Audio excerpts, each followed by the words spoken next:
Belbala Academy. I am Vijay Kumar and student of Sri Krishna Medical College, Muzaffarpur Bihar. दोस्तों, आज के इस lecture के माध्यम से मैं आपको नीट बायोलॉजी का पेपर जो 2024 में री एग्ज़ाम हुई थी उसका क्वेश्चन और आंसर बताऊंगा। और मैं आपको गारंटी देता हूं कि ये 10 से 15 साल का क्वेश्चन अगर आप बना लेंगे तो लगभग 80% क्वेश्चन बायोलॉजी का रिपीट हो जाता है या उसका कंसेप्ट जरूर रिपीट होगा। तो इस वीडियो को लास्ट तक जरूर देखिएगा। तो चलिए क्लास को स्टार्ट करते हैं। पहला क्वेश्चन देखिए, the region with high level of species richness and high degree of endangerment and a loss of 70% of species and habit are identify as. तो हैबिट किसके लिए आइडेंटिफाइड करेगी उसको हम लोग बोलेंगे बायोडाइवर्सिटी हॉटस्पॉट। इसका आंसर भी दिया गया है और इसका एक्सप्लेनेशन देख लीजिएगा। फिर दूसरा क्वेश्चन देखिए, मैं ज़्यादा एक्सप्लेनेशन में टाइम नहीं दूंगा क्योंकि आप एक्सप्लेनेशन दे करके समझ जाइएगा और ज़्यादा टाइम तो आपके पास भी अभी है नहीं। क्वेश्चन नंबर 102 देखिए, which of the following simple tissue are commonly found in fruit wall of nut and pulp of pear. इसका करेक्ट आंसर होगा answer number option number 1 sclereids. और इसका एक्सप्लेनेशन यहाँ पे दिया गया है तो इसको देख लीजिएगा।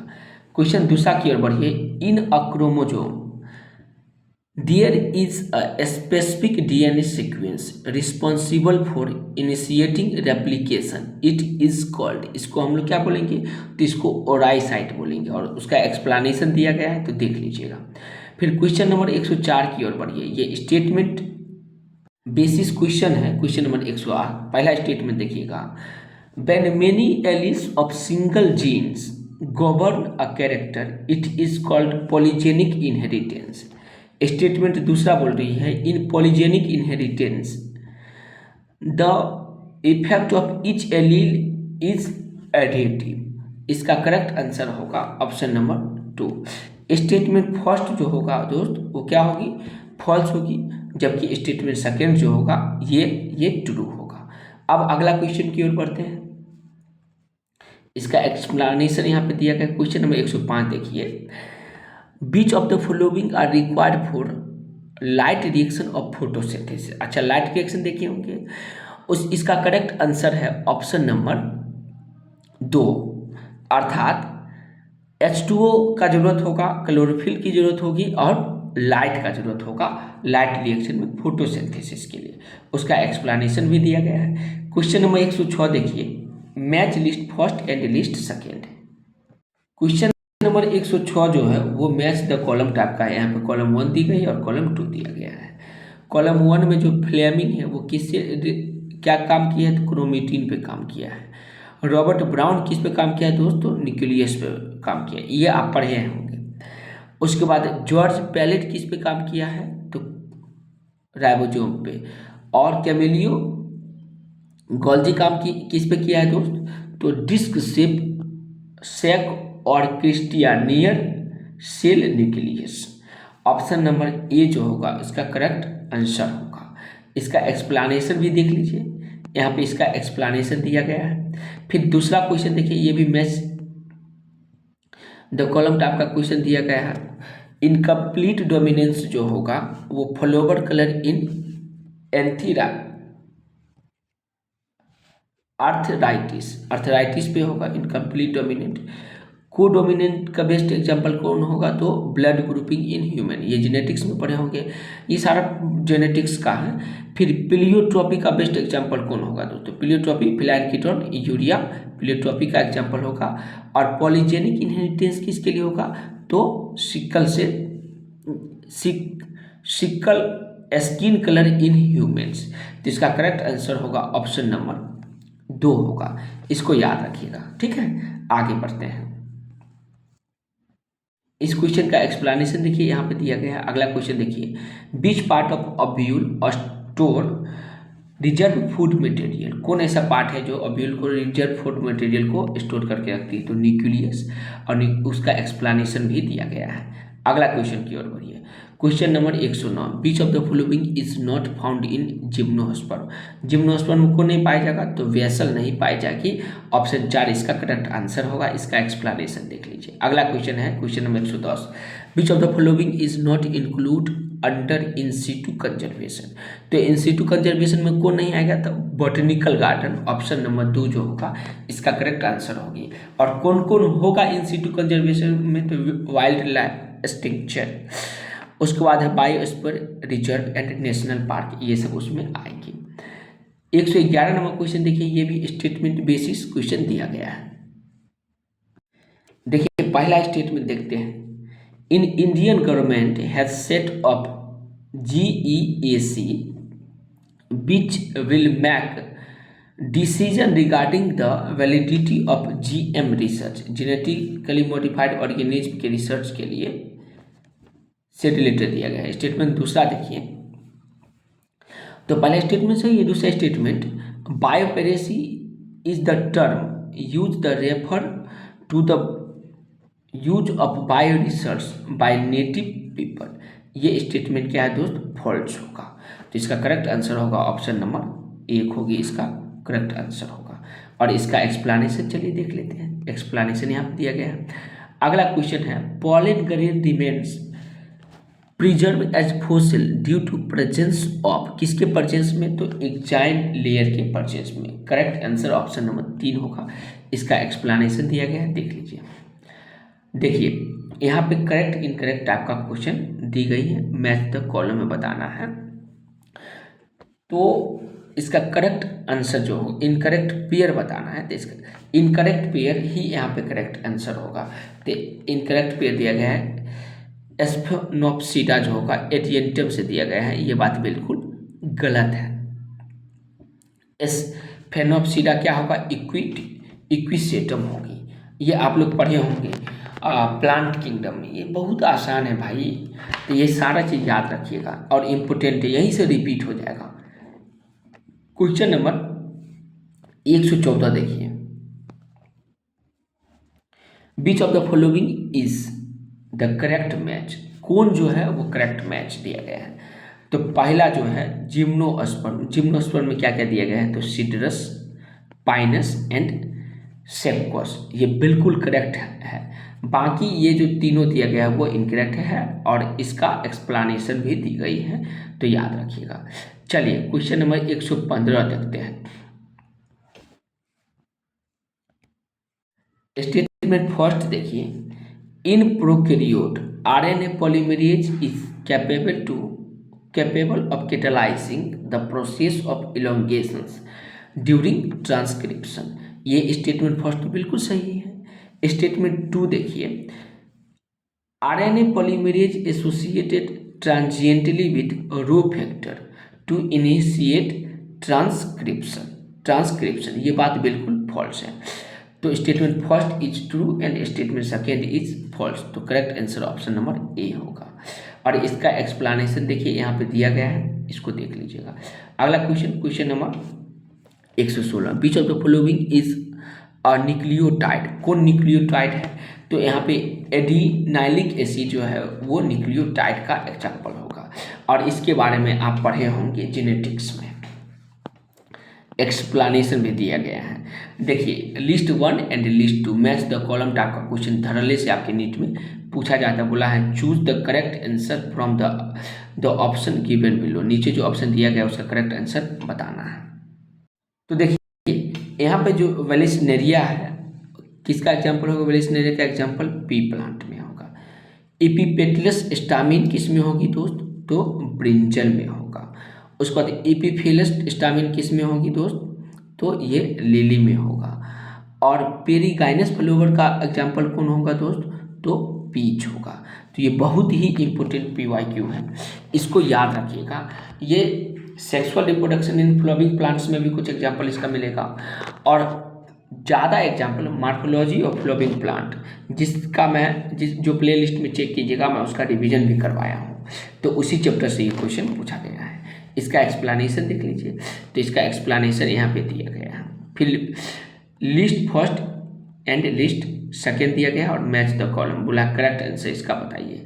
The China rose, mustard, primrose and marigold. वही मार्फोलॉजी ऑफ फ्लावरिंग प्लांट्स है। तो चाइना रोज किसका एग्जाम्पल होगा? तो एक्जाइल प्लासेंटेशन का example. China rose axile placentation का एग्जाम्पल होगा। उसका बाद मस्टर्ड किसका होगा? तो पेराइटल प्लासेंटेशन पाई जाएगी। प्राइमोज में कैसा प्लासेंटेशन पाया जाएगा दोस्त? तो फ्री सेंट्रल प्लासेंटेशन पाई जाएगी। और मेरीगोल्ड में कैसा प्लासेंटेशन पाई जाएगी? तो बेसल प्लासेंटेशन पाई जाएगी। तो उम्मीद करते हैं ये बातें भी समझ में आ गया होगा। तो इसका करेक्ट आंसर ऑप्शन नंबर 3 होगी। चलिए इसका एक्सप्लेनेशन देख लेते हैं। इसका एक्सप्लेनेशन देखिए, China rose exhibit axile placentation, mustard में पेराइटल प्लासेंटेशन, प्राइमरोज में किसका? तो सेंट्रल प्लासेंटेशन और मेरीगोल्ड में बेसल प्लासेंटेशन पाई जाएगी। अगला है which of the following help in maintenance of pressure gradient in sieve tube. Sieve tube में प्रेशर ग्रेडियंट को मेंटेन करने के लिए में हेल्प कौन करेगी? तो कैंपेनियन सेल होगा। एनाटॉमी ऑफ फ्लावरिंग प्लांट से क्वेश्चन पूछा गया है। फिर mesosome in a cell is mesosome जो सेल होगा किसके लिए? The specialize structure formed by extension of plasma membrane. Option number C इसका करेक्ट आंसर होगा। इसका एक्सप्लेनेशन भी देख लीजिए। फिर देखिए लिस्ट 1 एंड लिस्ट 2 का मैच द कॉलम टाइप का क्वेश्चन कितना ज़्यादा पूछा जा रहा है। ये प्लांट फिजियोलॉजी के लास्ट चैप्टर से क्वेश्चन है। Abscisic acid, ethylene, gibberellic acid and cytokinin, और उसका वॉक से रिलेटेड क्वेश्चन दिया गया है। तो इसका करेक्ट आंसर होगा option number 2। Abscisic acid help seed to, option number 2 help seed to withstand desiccations. Ethylene किसके लिए होगा दोस्त? इथाइलिन जो होगा ऑप्शन नंबर 2 इसका करेक्ट आंसर होगा। देखिए ये होगा इसके लिए ये हेल्प इन न्यूट्रिएंट मोबिलाइजेशंस। और इथाइलिन किसके लिए होगा दोस्त? देखिए एब्सिसिक एसिड किसके लिए होगा दोस्त? तो बिल्कुल सही था, help seed to withstand desiccations. Ethylene का क्या काम है दोस्त? इथाइलिन का काम है promote female flower in cucumber. NCERT का डायरेक्ट प्लान दिया गया है। उसके बाद जिब्रेलिन का क्या काम है दोस्त? जिब्रेलिन का काम है promote bolting in beet, cabbage etc। और साइटोकाइनिन का क्या काम है? तो हेल्प इन न्यूट्रिएंट मोबिलाइजेशंस। ये मोस्ट इंपोर्टेंट है, याद रखिएगा। ऑप्शन नंबर 3 जो होगा इसका करेक्ट आंसर होगा। चलिए यहाँ पे देखिए एक्सप्लेनेशन भी दिया गया है। एब्सिसिक एसिड का काम है help seed to withstand desiccations, ethylene promote female flower in cucumber, और gibberellin promote bolting in beet, cabbage etc। Cytokinin का क्या काम है? तो हेल्प इन न्यूट्रिएंट मोबिलाइजेशन। अच्छा, आपके मन में ये क्वेश्चन आ रहा होगा कि ये करेक्ट सही में वो नीट 2024 री एग्जामिनेशन जो हुआ था उसका क्वेश्चन है कि नहीं? तो भाई आप मैच कर लेना, ये वही क्वेश्चन है। और देखिए कितना आसान क्वेश्चन पूछा जा रहा है। फिर से यहाँ पे देखिए ये बायोटेक्नोलॉजी से क्वेश्चन, और हाँ बायोटेक्नोलॉजी का ही लगभग सारा क्वेश्चन यहाँ पे दिया गया है लिस्ट 1 एंड लिस्ट 2 में। देखिए जेनेटिक इंजीनियरिंग ह्यूमन इंसुलिन, ये बहुत ही महत्वपूर्ण क्वेश्चन है। यहाँ से क्वेश्चन लगातार रिपीटेड होती है ये सब क्वेश्चन। देखिए जेनेटिकली इंजीनियरिंग ह्यूमन इंसुलिन किसके लिए? तो इकोलाई पे एक्सपेरिमेंट किया गया था। फिर बीटी कॉटन किसके लिए? बेसिलस थोरेंसिस के लिए, पढ़े ही होंगे। फिर एडीए डिफिशिएंसी जो होगा जीन थेरेपी में उसका यूज करेंगे, और एलाइजा में तो एंटीजन एंटीबॉडी इंट्रोडक्शन। तो इसका करेक्ट आंसर ऑप्शन नंबर क्या होगा दोस्त? ऑप्शन नंबर 4 होगा। चलिए इसका एक्सप्लेनेशन देख लेते हैं। यहाँ पे देखिए एक्सप्लेनेशन भी दिया गया। फिर लिस्ट 1 एंड लिस्ट 2 को देखिए। ये देखिए क्वेश्चन बहुत इंपॉर्टेंट है। प्लांट फिजियोलॉजी के और रिस्पायरेशन चैप्टर जो दी गई है उससे ये क्वेश्चन उठाए गए, जिसमें कम्प्लेक्स 1, कम्प्लेक्स 2, कम्प्लेक्स 3, कम्प्लेक्स 4 और कम्प्लेक्स 5 सबका काम दिया गया है। तो इसमें लिस्ट 1 और लिस्ट 2 दी गई है, ध्यान से देखिएगा। तो कम्प्लेक्स 1 किससे एसोसिएटेड होगा दोस्त? कम्प्लेक्स 1 NADH डिहाइड्रोजिनेस से। उसका कम्प्लेक्स 2 किससे होगा? तो सक्सिनेट डिहाइड्रोजिनेस से। ETS कॉम्प्लेक्स 3 किससे एसोसिएटेड होगा तो साइटोक्रोम BC1 से, और कॉम्प्लेक्स 4 किससे, तो साइटोक्रोम C ऑक्सीडेज से। ये बहुत ही इंपॉर्टेंट है, ये क्वेश्चन लगातार अलग अलग टेस्ट सीरीज में प्रीवियस ईयर क्वेश्चन में रिपीट हुआ है। तो इसका करेक्ट आंसर जो होगा वो ऑप्शन नंबर 2 होगा, याद रखिएगा।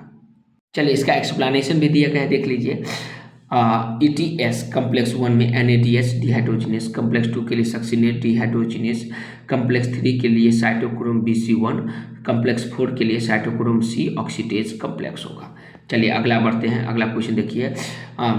Cryo preservation technique is used for, किसके लिए होता है, तो ऑप्शन नंबर C3 इसका करेक्ट आंसर है। Prevention of gamete in visible and fertile condition for a long period, ठीक है। और इसका एक्सप्लेनेशन भी यहाँ पे दिया गया है, जिसको देख लीजिएगा। फिर which of the following are correct about cellular respiration, cellular respiration के लिए करेक्ट कौन होगा, तो ऑप्शन नंबर यहाँ पे जो 1 है वो करेक्ट आंसर होगा, मतलब option A, option C, option D and option E जो होगा वो सेलुलर रेस्पिरेशन के लिए करेक्ट होगी।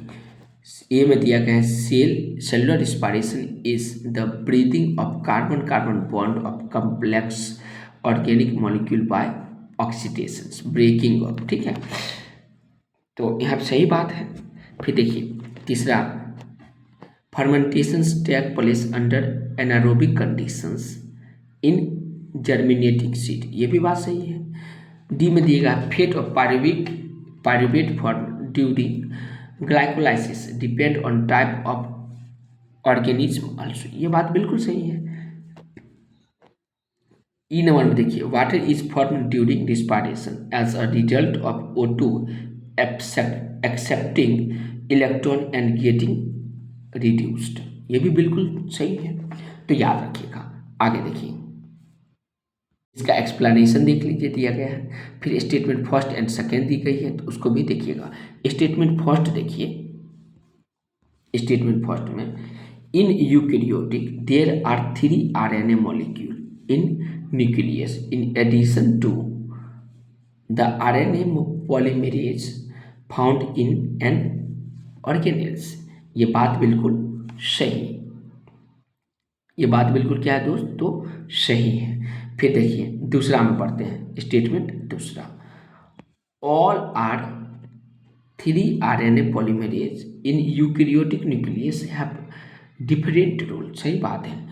RNA polymerase 1, RNA polymerase 2 and RNA polymerase 3, सबका डिफरेंट रोल होता है, किसमें, तो यूकैरियोटिक न्यूक्लियस में, ठीक है। इसको याद रखिए, तो इसका करेक्ट आंसर होगा option number 3। Statement first and statement second both are correct होगा। आगे बढ़ते हैं, इसका एक्सप्लेनेशन को देख लीजिए। फिर यहाँ पे अगला क्वेश्चन देखिए, मैच द कॉलम, कितना क्वेश्चन लगातार पूछा जाता है। अगला क्वेश्चन देखिए, ये मैच द कॉलम है, हिस्टोन जो होगा वो किसके लिए होगा, तो पॉजिटिवली चार्ज बेसिक मॉलिक्यूल है, याद रखिए बहुत इंपॉर्टेंट है। उसके बाद न्यूक्लियोसोम किसके लिए होगा, तो DNA rapid around histone octamer nucleosome. उसके बाद यूक्रोमेटिन के लिए क्या होगा, तो लूजली पैक्ड क्रोमेटिन होगा, और हेट्रोक्रोमेटिन के लिए कौन होगा दोस्त, जो डेंसली पैक्ड क्रोमेटिन होगा। ये दोनों याद रखिएगा, बहुत ही इंपॉर्टेंट है, ठीक है, मोस्ट एंड मोस्ट इंपॉर्टेंट है। इसका करेक्ट आंसर होगा ऑप्शन नंबर 4। इसका एक्सप्लेनेशन चलिए देख लेते हैं। क्वेश्चन का एक्सप्लेनेशन यहाँ पे देखिए, हिस्टोन जो होगा पॉजिटिवली चार्ज बेसिक प्रोटीन होगा, न्यूक्लियस क्या होगा, DNA rapid around histone octamer, chromatin क्या होगा, तो weekly packet chromatin, and heterochromatin क्या होगा, तो डेंसली पैकेट क्रोमेटिन। और इसके बारे में काफ़ी डिटेल से आप जेनेटिक्स में पढ़े होंगे, और इधर cell the unit of life में भी कुछ कुछ पॉइंट यहाँ पे उसका दिया गया है। फिर स्टेटमेंट बेसिस टाइप का क्वेश्चन देखिए, पहला statement, failure of segregation of chromatin during cell cycles resulting in gain or loss of role whole set of chromosome in an organism is known as aneuploidy। ये बहुत ही important है, genetics से भी देख सकते हैं, और इसको cell division, cell cycle and cell division से भी थोड़ा सा को रिलेटेड करती है। फिर स्टेटमेंट दूसरा, वो तो बिल्कुल क्या है दोस्तों, इनकरेक्ट है। क्या है दोस्त? इनकरेक्ट मतलब फॉल्स स्टेटमेंट है। दूसरा देखते हैं statement, failure of cytokinesis after anaphase stage of cell cycle result in gain और loss of chromosome is called polyploidy. ये भी बात बिल्कुल क्या है दोस्त? गलत दिया गया है। तो इसका करेक्ट आंसर ऑप्शन नंबर 4 होगा और इसका एक्सप्लेनेशन भी यहाँ पे दिया गया है, जिसको देखते हुए आगे बढ़िएगा। एक्सप्लेनेशन के लिए थोड़ा देर वीडियो को रोक लीजिए, एक बार पढ़ करके समझ के आगे बढ़िए। फिर अगला देखिए क्वेश्चन नंबर 129 देखिए, recombinations between homologous chromosome is completed by the end of, किसमें? तो पैकिटीन स्टेज में होता है। तो ये है cell cycle and cell division से क्वेश्चन पूछा गया है। तो इसका करेक्ट आंसर ऑप्शन नंबर कितना होगा? 4 होगा। एक्सप्लेनेशन देख लीजिए। और दोस्त वीडियो अच्छा लग रहा है तो लाइक कीजिए और चैनल को सब्सक्राइब कीजिए ताकि इसी तरह का वीडियो मिलते रहे। और मेरा सपना है दोस्त कि मैं गरीब से गरीब बच्चा भी जो रुपया के कारण बड़े बड़े शहर में जाकर के पढ़ाई नहीं कर पाते हैं, मैं उनके सपना को साकार करने में हेल्प करूं। और दोस्त जब आप एक डॉक्टर बन जाएंगे, अभी मैं खुद ही मेडिकल प्रैक्टिस कर रहा हूँ, तो प्रैक्टिस के दौरान अलग अलग प्रकार के इतने क्रिटिकल कंडीशन वाले पेशेंट मिलते हैं कि मैं क्या ही बताऊँ। मैं लास्ट में दिखा दूंगा कि किस तरह का पेशेंट का ट्रीटमेंट करने को मिलता है। और जब वो ठीक होकर के जाते हैं ना, तो उनके परिजन और उनके सगे संबंधी और उनके चेहरा पे जो मुस्कान होता है ना, वो जिंदगी का सबसे ज़्यादा सुख देती है और वो आशीर्वाद भी देगा। तो भाई ज़िंदगी में क्या ही करना है, यही सब तो चीज़ है स्वर्ग। एक अच्छा अनुभूति, हमेशा प्यार, रिस्पेक्ट, हर चीज़ आपको मिलते रहेगा। इसके लिए आप पूरा जी जान लगा करके, अब बस कुछ ही दिन बचा है तो पूरा जी जान लगा करके मेहनत कीजिए। चलिए तो फिर हम आगे बढ़ते हैं, ज़्यादा टाइम मैं आपका नहीं लेना चाहूँगा। ये क्वेश्चन डायरेक्ट के नीट एग्जाम में एनसीईआरटी के लाइन से उठाया गया है। यहाँ देखिए मेटासेंट्रिक क्रोमोसोम, मेटासेंट्रिक क्रोमोसोम का क्या काम है? तो middle centromere forming two equal arm of chromosome. सब मेटासेंट्रिक का काम है दोस्त। तो सब मेटासेंट्रिक का काम है chromosome is slightly away from the middle of chromosome resulting into two unequal arms. C का क्या काम है दोस्त? तो सी का काम है एक्रोसेंट्रिक क्रोमोसोम का काम है centromere is situated close to it in forming one extremely short and one very long arm. और डी का क्या काम है दोस्तों? Telocentric chromosome, chromosome has a terminal centromere, chromosome के पास क्या होगा? तो टर्मिनल सेंट्रोमियर होगा। तो ये आप देख लिए। अब चलिए इसका ऑप्शन देखते हैं। देखिए दोस्त एनसीईआरटी का डायरेक्ट लाइन से उठाया गया और ये क्वेश्चन तो 200 बार आप देखे होंगे अलग अलग इंस्टीट्यूट, चाहे वो आकाश हो, एलिन हो, या पीडब्ल्यू हो, या न्यू लाइट इंस्टीट्यूट हो, या अनअकैडमी हो, किसी भी इंस्टीट्यूट का आप उठाइए टेस्ट सीरीज और देखिएगा ये क्वेश्चन लगातार पूछा जाता है। तो मोस्ट एंड मोस्ट इम्पोर्टेंट है।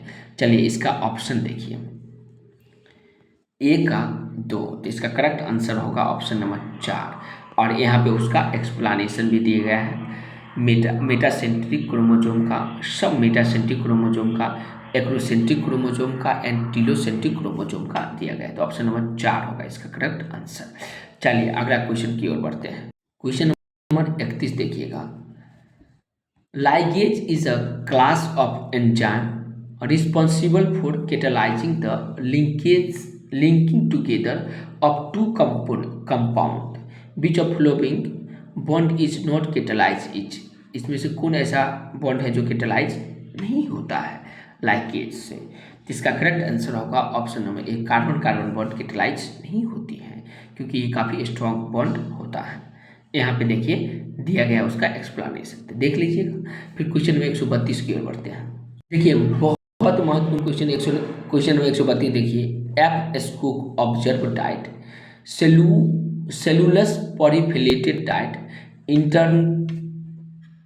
internodal segment of tobacco steam when oxygen was supplied with one of the following except. ये कितना इंपॉर्टेंट है भाई, ये प्लांट फिजियोलॉजी के लास्ट चैप्टर में जाओ, ये मिलेगा आपको। तो इसका करेक्ट आंसर होगा option number C 3, abscisic acid से को छोड़ करके बाकी सब के लिए है। इसका एक्सप्लेनेशन देखिए, तो इसका एक्सप्लेनेशन एस्कूक का एक्सपेरिमेंट से दिया गया है। फिर क्वेश्चन नंबर 133 देखते हैं।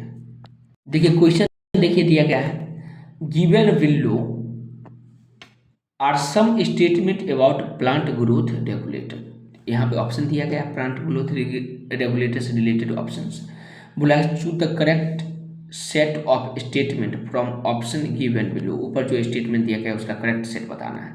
तो पहला ए में देखिएगा, ए में जो दिया गया है, all gibberellic acid are acidic in nature. GAS is acidic in nature, ये तो नाम से स्पष्ट हो रहा थी, बिल्कुल सही है।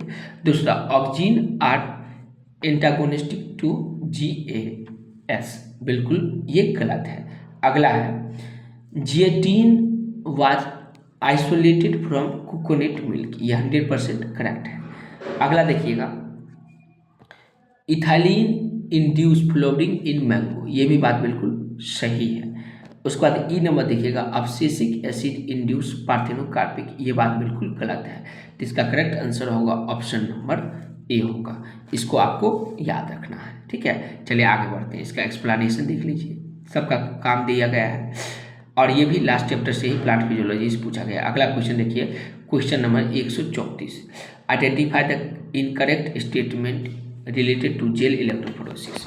तो सब इसका करेक्ट आंसर होगा, जो इनकरेक्ट स्टेटमेंट है वो है option number 1, separate DNA fragment can be directly seen under UV radiation, ये बात बिल्कुल गलत है। बाकी सब जो ऑप्शन दिया गया है, separate DNA can extract from gel piece, option number 2 भी सही है। ऑप्शन नंबर 3 देखिए, fragment of DNA move toward anode, ये भी सही है। Sieving effect of agarose gel help in separation of DNA fragment, option number 4, ये भी सही है।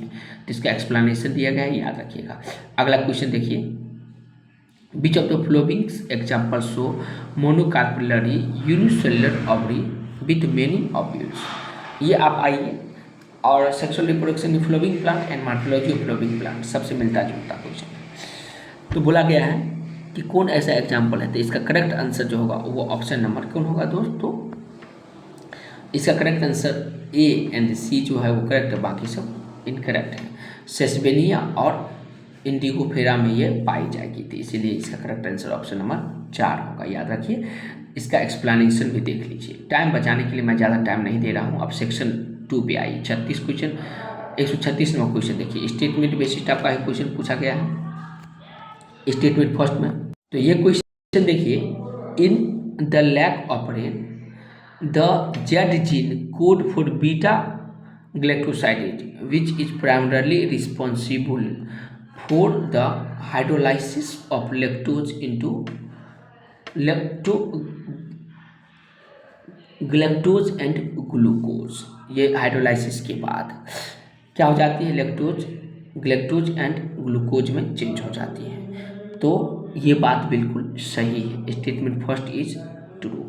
स्टेटमेंट सेकेंड की ओर बढ़िए, in addition to lactose glucose और galactose can also induce lac operon, ये बात बिल्कुल गलत है। तो इस तरह से ऑप्शन नंबर इसका फर्स्ट क्या होगा, करेक्ट होगी। First statement is correct and second statement is false. चलिए इसका एक्सप्लेनेशन देख लीजिए, यहाँ पे एक्सप्लेनेशन दी गई है। फिर आगे बढ़ते हैं, the part marked as X in given figure, यहाँ पे जो फिगर दिया गया है वो उसमें एक्स किसको मार्किंग करती है, एक्स मार्किंग किसको करेगी दोस्त, यहाँ पे थैलेमस को मार्किंग करेगी। और फ्रूट जो पढ़े होंगे, फ्रूट्स उसमें ये दिया गया है, मतलब ये आपके ही NCERT से डायरेक्ट उठाया गया क्वेश्चन है, ये फिगर है, ठीक है। देखिए इसका एक्सप्लेनेशन भी यहाँ पे दे दी गई है, याद रखिएगा। फिर स्टेटमेंट बेसिस टाइप का, तो अभी तक क्या क्या देखिए, स्टेटमेंट बेसिस टाइप का question, match the column type का क्वेश्चन और वन लाइनेड क्वेश्चन, ये सारा क्वेश्चन मोस्टली रिपीट होती है आपके नीट एग्जाम में। पहला स्टेटमेंट देखेंगे, फिर दूसरा स्टेटमेंट देखेंगे। तो यहाँ पे देखिए स्टेटमेंट पहला क्या दिया गया है, in dicotyledonous leaf the adaxial epidermis generally bear more stomata than the abaxial epidermis. तो ये बात बिल्कुल फॉल्स है। स्टेटमेंट 2 में देखिएगा, in dicotyledonous leaf the adaxial palisade parenchyma is made up of elongated cells which are arranged spatially and parallel to each other। इसका correct answer option number कौन होगा, ये ट्रू होगी ऑप्शंस, तो इसका करेक्ट आंसर ऑप्शन नंबर 2 होगा। Statement first is false and statement 2 is true होगा। चलिए आगे बढ़ते हैं, अगला क्वेश्चन, इसका पहले एक्सप्लेनेशन देख लीजिए और अगला क्वेश्चन की ओर बढ़िए। देखिए री एग्जाम 2024 कोड C1। तो क्वेश्चन नंबर देखते हैं 39, which of the following are not fatty acid. कौन ऐसा है जो फैटिक एसिड नहीं है। तो यहाँ पे ए देखिए फैटी एसिड नहीं है, ग्लूटामिक एसिड जो होगा वो एक फैटी एसिड नहीं है। फिर बी फैटी एसिड है, एरिकनोइडिक एसिड फैटिक एसिड है, पाल्मेटिक एसिड भी फैटी एसिड है। डी में या लेसिथिन फैटी एसिड नहीं है और एस्पार्टिक एसिड भी फैटी एसिड नहीं है। तो फैटी एसिड कौन कौन नहीं है, तो फैटी एसिड में ए नहीं होगा, सी नहीं होगा, and aspartic acid, glutamic acid, lecithin और एस्पार्टिक ये सब फैटी एसिड में नहीं आएगा। तो इसका करेक्ट आंसर होगा ऑप्शन नंबर 3 होगी, इसको याद रखिएगा।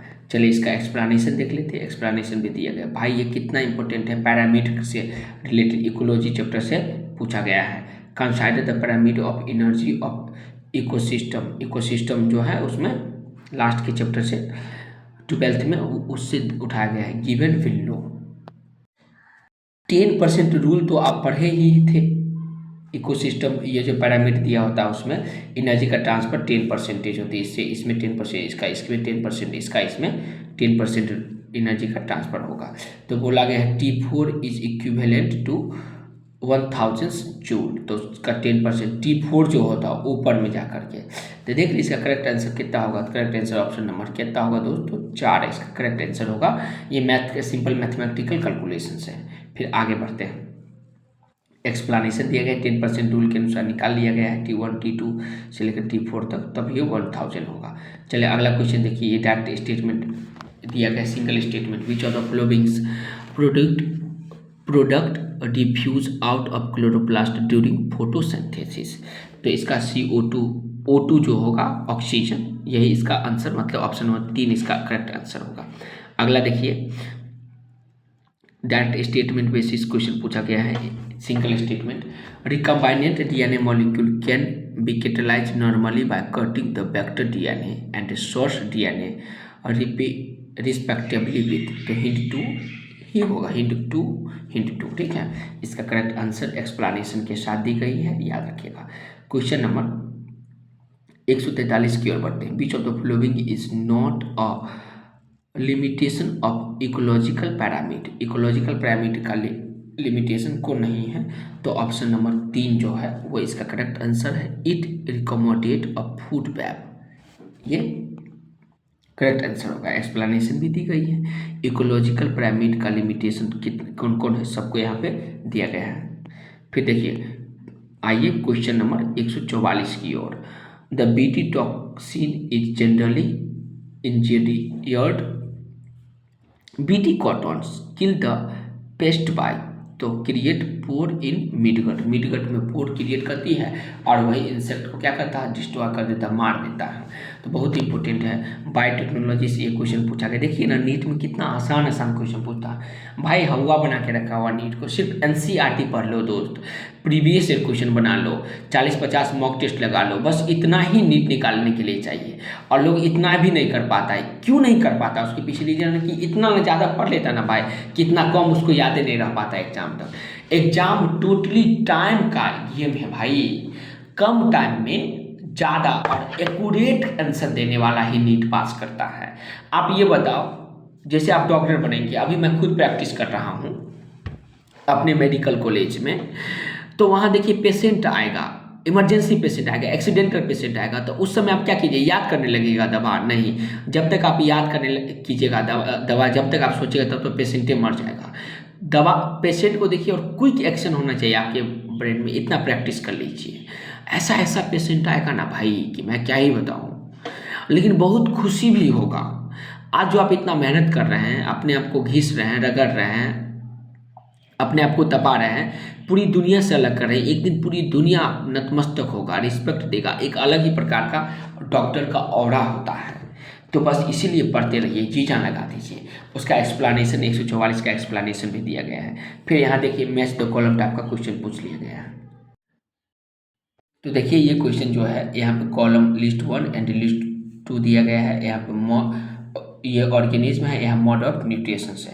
तो यूग्लिनोइड में कैसा मोड ऑफ न्यूट्रिशन होगा दोस्त, यूग्लिनोइड का मोड ऑफ न्यूट्रिशन यहाँ पे दी गई है, switching between photosynthetic and heterotrophic mode of nutrition इसमें पाई जाएगी।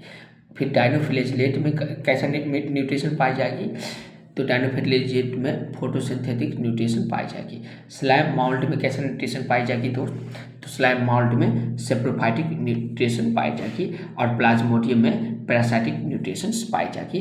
तो ये बहुत ही इंपॉर्टेंट है, इसको याद रखना है। और ये आपके NCERT 11th से डायरेक्ट क्वेश्चन उठा करके एक ही चैप्टर से पूछ लिया गया है। देखिए इसका ऑप्शन दिया गया है, मैच द कॉलम देख लीजिए। तो इसका करेक्ट आंसर ऑप्शन नंबर 3 दिया गया है। तो उसका एक्सप्लेनेशन भी यहाँ पे दी गई है, उसको भी एक बार देखते हुए आगे बढ़िए। फिर हम लोग आगे बढ़ते हैं, ये देखिए कितना इंपॉर्टेंट ग्राफ है। क्वेश्चन नंबर देखते हैं हम लोग 146। विच of the following graph depict the effect of substrate concentrations on velocity of enzyme catalase reactions। तो यहाँ पे कंसंट्रेट एक्स एक्सिस में दिया गया है सबस्ट्रेट का कंसंट्रेशन, और वाई एक्सिस में वेलोसिटी रिएक्शन दी गई है। ठीक है, तो ये दोनों याद रखिएगा, यही इसका करेक्ट आंसर है। और ये बायोमोलिक्यूल्स में दिया गया है, डायरेक्ट बायोमोलिक्यूल्स का ग्राफ उठा करके यहाँ पे रख दी गई है। तो बहुत ही इंपॉर्टेंट है, याद रखिएगा। आपके क्लास 11th के NCERT के बायोमोलिक्यूल चैप्टर में जाकर के देखिए, ये मिल जाएगा आपको।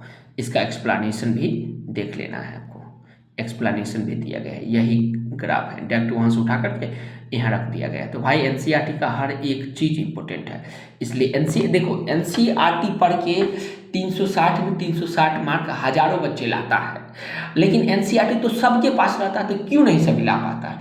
क्योंकि बहुत बच्चा ने NCERT से आगे बढ़ता है। भाई NCERT में इतना लाइन, इतना कंसेप्ट दिया गया है ना, कि आप उसको याद रख पाना अंतिम समय तक बहुत मुश्किल होता है।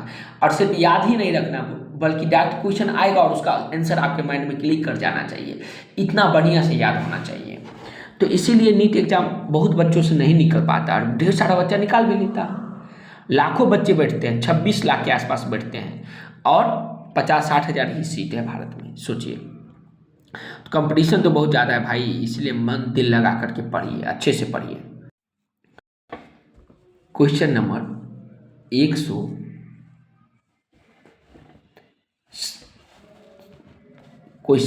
147 देखिए, बहुत ही इंपॉर्टेंट है। When will the population density increase under special conditions when the number of, तो नंबर क्या होता है, तो birth death excess the number of birth and also number of immigrant equal number of immigrant. ये बिल्कुल गलत है, ये सही नहीं है। Birth plus number of migration, ये भाई फार्मूला दिया गया है, इससे रिलेटेड आप पढ़ लीजिएगा, लास्ट इकोलॉजी के चैप्टर में दिया गया। तो इसका करेक्ट आंसर होगा option number 4। Birth plus number of migration is more than sum of number of death and number of emigrations. यही फार्मूला है, ये फार्मूला देखिए, ये फार्मूला तो एक बार डायरेक्ट फार्मूला ही उठा करके पूछ लिया गया है कि उसमें ये ई कौन होगा, डी कौन होगा, बी कौन क्या होगा, आई क्या होगा, एन टी क्या होगा, ये सब याद रखिएगा, ये बहुत ही इंपॉर्टेंट है। ठीक है, अगला देखिए, अगला when a tall plant with round seed was self-fed में, सेल्फ रिप्रोडक्शन यहाँ पे क्रॉस करवाया गया, self cross it produce the progeny of, ये प्रोड्यूस क्या क्या करेंगे, तो T, capital T, capital R and small R. भाई इसके बारे में आपको क्रॉस करवाए होंगे जेनेटिक्स के पहला चैप्टर में, तो याद रखिएगा। उसके बाद अगला देखिए 149 नंबर क्वेश्चन, ये भी बहुत महत्वपूर्ण है। ये जो दोस्त क्वेश्चन देख रहे हैं 149, ये most and most important question है, याद रखिएगा, बहुत ज़्यादा इंपॉर्टेंट है भाई। देखिए, बायोडाइवर्सिटी हॉटस्पॉट, बायोडाइवर्सिटी हॉटस्पॉट किसके लिए, तो वेस्टर्न घाट के लिए, याद रखिएगा। एस्क्रीड ग्रुप किसके लिए, तो खांसी एंड जनथा हिल्स इन मेघालय, ये भी एनसीईआरटी से ही डायरेक्ट उठाया गया है। ऑप्शन सी देखिए, जोहान्सबर्ग साउथ अफ्रीका में क्या हुई थी, तो world summit on sustainable development 2002 ईस्वी में हुआ था। और एलियन स्पीसीज इन्वेंशन किसके लिए, तो पार्थेनियम के लिए है। तो ये देख लीजिए, इसके अकॉर्डिंग करेक्ट ऑप्शन जो होगा ऑप्शन नंबर ए होगी। इसको मैच कर लीजिएगा, इसको लिख करके और अपने स्टडी टेबल के जस्ट सामने चिपका लीजिएगा, क्योंकि बहुत ही इंपॉर्टेंट है। तो चलिए इसका एक्सप्लेनेशन भी देख लीजिए, एक्सप्लेनेशन भी दिया गया है। और ये लास्ट क्वेश्चन देख लीजिए, observe the given figure, identify different stage level with alphabet bye selecting the correct option, correct option देख करके दीजिए। देखिए, तो ये भाई आप खुद ही बताओ ये किससे रिलेटेड है, ये जो ग्राफ है किस में दिया गया है, ये प्लांट फिजियोलॉजी का, भाई प्लांट फिजियोलॉजी से डायरेक्ट उठा करके यहाँ पे दे दिया गया है। तो भाई मेरे, ये जो आप देख रहे हैं ये बहुत ही महत्वपूर्ण है। एनसीईआरटी के केल्विन साइकिल को डायरेक्ट यहाँ पे ड्रॉ कर दिया गया है, जिसमें एक पे क्या होगा दोस्त, तो ए पे होगा कार्बोक्सिलेशंस होगा। फिर यहाँ पे बी में देखिए, आप एनसीईआरटी उल्टाइए और ये चैप्टर उल्टाइए, इसमें देखिएगा केल्विन साइकिल जो दिया गया है वही तो ग्राफ यहाँ पर डाल दिया गया है ना। बी में क्या होगा दोस्त, तो रिडक्शंस होगी, और फिर उसके बाद ट्राइओज फॉस्फेट बनेगी, और यहाँ पे जो सी में होगा वो क्या होगा दोस्त, तो रीजनरेशन होगा। तो ए में रिडक्शन, इस स्टेप का नाम पूछ लिया गया है रिडक्शंस। ए में कार्बोक्सिलेशंस, बी में रिडक्शन और सी में रीजनरेशन होगी। तो इसका करेक्ट आंसर देख लेते हैं। इसका करेक्ट आंसर ऑप्शन नंबर 3 है, कार्बोक्सिलेशन, रिडक्शंस एंड रीजनरेशंस। उसका एक्सप्लेनेशन भी दिया गया है। तो इस तरह से दोस्त हम लोग पूरा बॉटनी सेक्शन 2024 का A to Z क्वेश्चन और उसका आंसर और एक्सप्लेनेशन भी देख लिए। दोस्त कम समय होने के कारण मैं इस वीडियो को कम टाइम के लिए ही आपके लिए बना रहा हूँ, फिर भी टाइम तो लगेगा ही, क्योंकि 50 क्वेश्चन बनाए हम लोग। तो बस इतना, ये सारा क्वेश्चन बनाते जाइए। मैं आपको गारंटी देता हूँ कि एक भी कंसेप्ट इस सबसे बाहर आपके नीट में नहीं पूछा जाएगा। बहुत ऐसा क्वेश्चन होगा जो डायरेक्ट रिपीट भी हो जाती है। और वीडियो अच्छा लगा तो लाइक कीजिए और चैनल को सब्सक्राइब कीजिए। और आपसे प्रार्थना है मेरे दोस्त, मेरे भाई, कि इस वीडियो को 10 गरीब लोग, उन लोगों तक जिसके लिए ये ज़रूरी है, उसके पास ज़रूर भेजिए, क्योंकि कर भला तो हो भला आप सुने होंगे, ये सच में बहुत कारगर है। तो तब तक खुश रहिए, खुशियाँ मिला फैलाते रहिए। फिर मिलते हैं नेक्स्ट वीडियो के माध्यम से। और कोई भी प्रकार का हेल्प चाहिए, चाहे फिजिक्स हो, चाहे केमिस्ट्री हो, चाहे बायोलॉजी हो, किसी भी सब्जेक्ट में किसी भी प्रकार का हेल्प चाहिए तो कमेंट में ज़रूर बताइएगा। धन्यवाद दोस्तों।